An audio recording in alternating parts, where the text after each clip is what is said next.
now hear some more about arrays from Sanket, who'll tell us what's new with Zarr. Sanket is a long-time maintainer of Zarr and a significant contributor to the scientific Python ecosystem. And he's also on the NumFocus steering committee.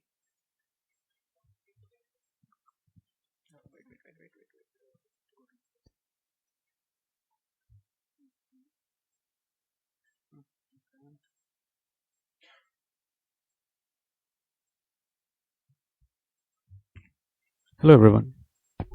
Hello. Hello. So I'm Sanket Verma and I'll be talking about Zarr. We are here at India First 25 in Bangalore, Karnataka, and this is 21st September.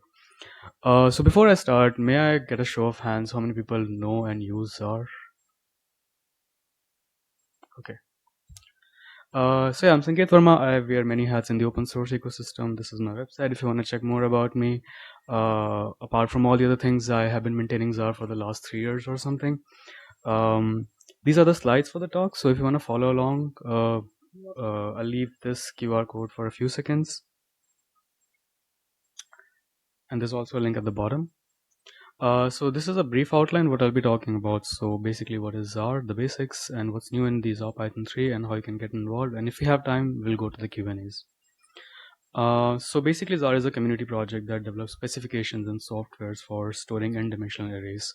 And it was created by Alistair Miles, who is a genome scientist, and at the time he was working with malaria mosquitoes.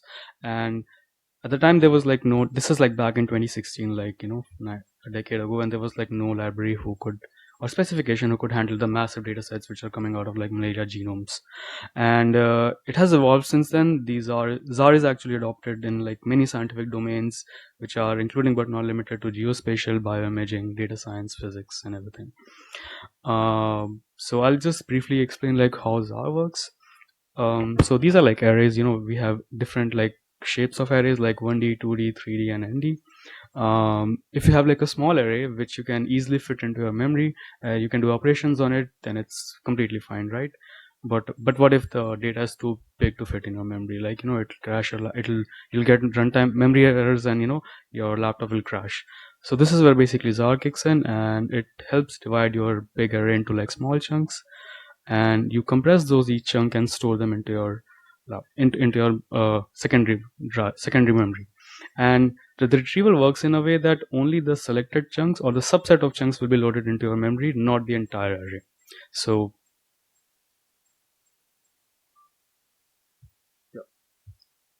yeah, and every chunk is basically assigned a key. And if you imagine like a key value store, the key is actually the address of that small chunk, and the value is actually the data in binary format stored into that chunk. This is just like a graph. This is just like a slide which shows like how it works in the Python land, like the mutable mapping. So Zarr is actually a specification. So for the uninitiated in the audience, specification is basically a technical document which lays out the rules how the format should work. Currently we are at version 3, and this is the link for the spec if you are feeling like brave enough to like read the whole spec. Yeah, as I said, like it defines the metadata scheme, how the chunking would work, how the hierarchies are basically managed, the attributes which are basically custom attributes to add to the data, and all the other things. The implementation exists in like various languages like Python, C++, Rust, R, Julia, and everything. And Python is kind of like the more used and more famous implementation because of the community and everything. Bringing to which I'll talk about the Zarr Python 3. So we have been like working for the last, I think, 2.5 years, and just this January we released our Python 3. So there's a lot of new things in the new library. If you want to like install, you can do the pip upgrade and or via conda channels. I'll briefly touch upon like what's new in Zarr Python 3 and Zarr Spec 3. So basically the version 2 spec was written alongside with Zarr Python, so it tied very closely to the NumPy fundamentals, and which was kind of like getting irritable and, you know, like troublesome for the other language implementations to work on. So the aim for the version 3 spec was to be as lean as possible and interoperable with other languages.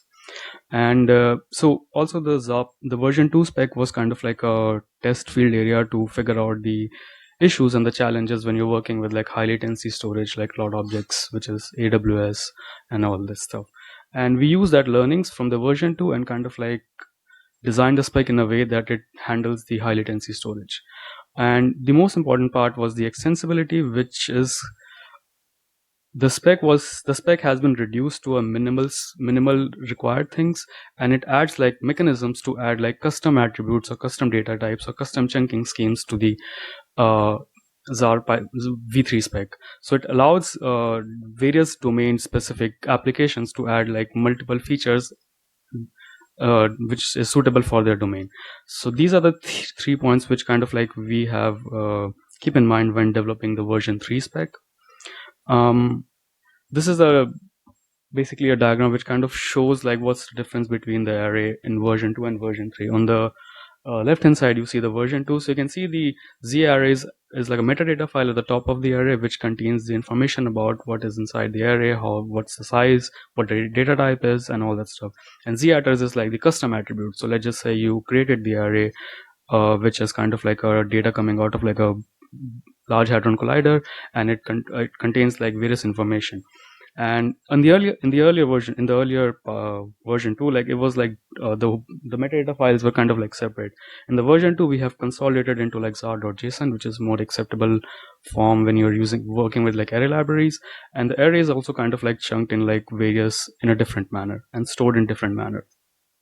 And similarly for groups, like you can see the groups are also like shaped in a different categorized in a different manner, and the way you access the groups is also changed, because keeping in mind like when you work with high latency storage, how it will work. We have introduced a new storage class, which is the abstract base class.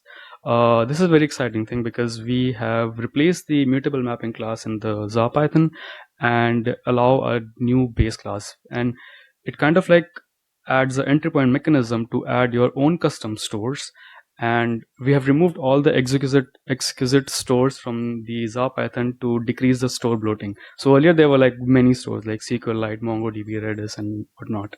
And we wanted to make the spec as well as the implementation of Zarr Python like as lean as possible with like minimal functionality.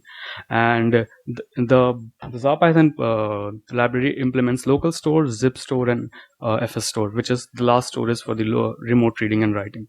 And if you want to work on like add your custom stores, if you want to read via like MongoDB or Redis, you can add these stores as well. We added like custom codecs via entry point mechanism. So this is also highlighting the extensibility part in the v3 spec I mentioned earlier. And we have removed a lot of codecs from the Zarr Python and included only the BLOSK, Z standard, and GSub compressor only. And if you want to add like new codecs to the existing library, this works as same as the storage classes. These are like some of the logos of the adopters who are using Zarr in their institutions, and they have been storing massive data sets in clouds.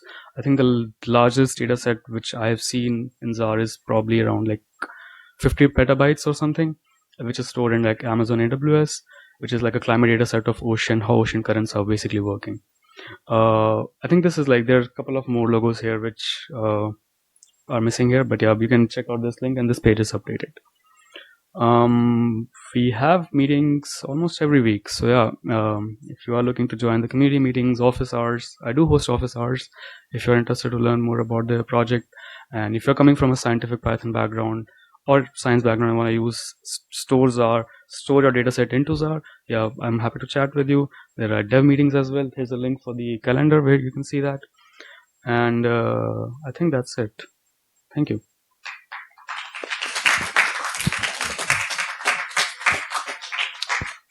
Take questions if anyone wants to.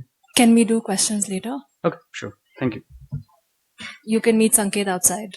We have a break coming up soon.